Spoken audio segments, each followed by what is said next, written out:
Hi everyone.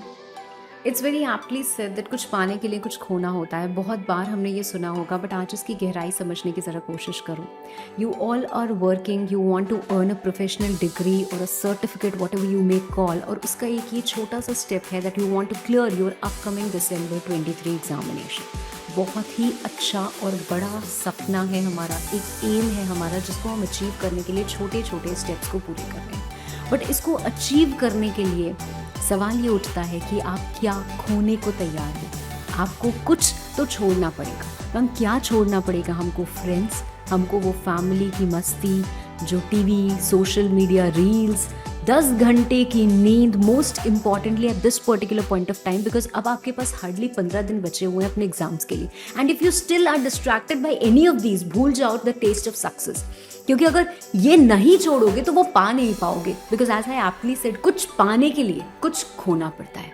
सो देनी होगी कुर्बानी, तो या तो नींद की दो या फिर कामयाबी की दो। मगर अगर आप डिटरमाइंड हो ना, तो listen to some tips which will brighten up your chances of clearing your examination। सबसे पहली बात, आप जिस पोजीशन में हो, अगर आपको लग रहा है कि मेरा तो बस 50% कोर्स कंप्लीट हुआ है, या 40% ही हो पाया, या रिवीजन भी नहीं हो पाया है, 2016 का तो ये लास्ट अटेम्प्ट है, 2016 सिलेबस वाले जो बच्चे हैं वो ऐसा सोच सकते हैं कि मेरा तो ये लास्ट अटेम्प्ट है यार, अब इससे बेटर है कि हम नए कोर्स में ही एनरोल करा के उसी का एग्ज़ाम दें, क्योंकि इस पर एफर्ट लगाएंगे भी तो भी कुछ होगा नहीं। तो भैया आप हार चुके हो, बाजी जो आपने लगाई थी वो आप हार चुके हो। अब यहाँ से कुछ अगर बेटर हो सकता है तो ये हो सकता है कि शायद जीत जाओ। तो एक कोशिश तो आप करो, उठो और एक कोशिश करो, क्या पता आप जीत जाओ। क्या पता एग्जाम में वही क्वेश्चन आ जाए जो आपने अभी अभी पढ़ा था। क्या पता जो आपके मेंटर्स हैं जो आपको बोल रहे हैं कि कम से कम ये चीज़ें कर लो, या ये क्वेश्चंस कर लो, या फिर इस तरीके से आप पढ़ाई करो, क्या पता वो आपके दिमाग में क्लिक करके बैठ जाए और you are lucky enough to witness the same paper. You are lucky enough कि आपके जो एफर्ट्स हैं, या आपने जो बहुत पहले प्रोविजन पढ़ा था, जो आज आपको लग रहा है कि आप भूल गए हो, just because you haven't revised it, वो आपको रिफ्रेश हो जाए, वो आपको याद हो जाए।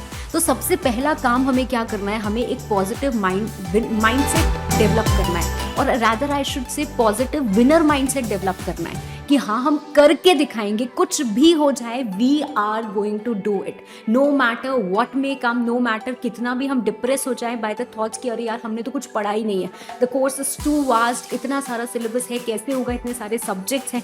जो भी आपके सामने टारगेट है, उस टारगेट को हमें अचीव करना है। हमें दिन रात सोते जागते सिर्फ और सिर्फ यही एक चीज़ सोचनी है। अब इसमें हर एक एफर्ट जो आप कंट्रीब्यूट कर सकते हो, बोलते हैं ना कि बूंद बूंद से सागर बनता है, तो एक बूंद जो आप हर एक मिनट में कंट्रीब्यूट कर सकते हो, आप उस कंट्रीब्यूशन के बारे में हमको सोचना है। So make realistic plans. ऐसे प्लान्स मत बनाओ जो अब आपको डिमोटिवेट करे। तो आपके पास जितना भी टाइम है, आपको लगता है कि एक पर्टिकुलर सब्जेक्ट में इतना टाइम दे सकता हूँ, या ये पर्टिकुलर सब्जेक्ट मेरा बहुत वीक है, तो सबसे पहले उसी से शुरू करो।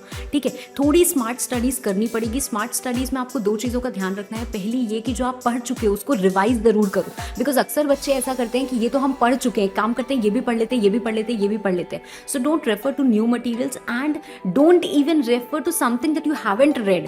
भाई पढ़ा नहीं है, इससे ज़्यादा ज़रूरी है कि जो आपने पढ़ लिया है उसको आप रिवाइज करो, ताकि आप एक्चुअली एग्जाम में आंसर दे पाओ। But at the same time you also have to keep in mind कि कोई इंपॉर्टेंट चीज़ मुझसे मिस ना हो जाए। तो पहली बात जो पढ़ा है उसको रिवाइज करना है। दूसरी बात, जो इंपॉर्टेंट चीज़ें हैं, इंपॉर्टेंट चीज़ें हम किसको कहते हैं?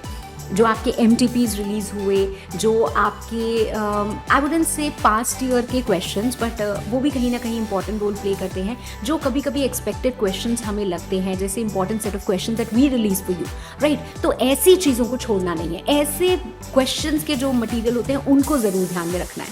ठीक है, तो एक जो बच्चे कॉमन मिस्टेक करते हैं कि वो जो पढ़ा हुआ है उसको रिवाइज नहीं करते हैं, ये आपको मिस्टेक नहीं करनी है।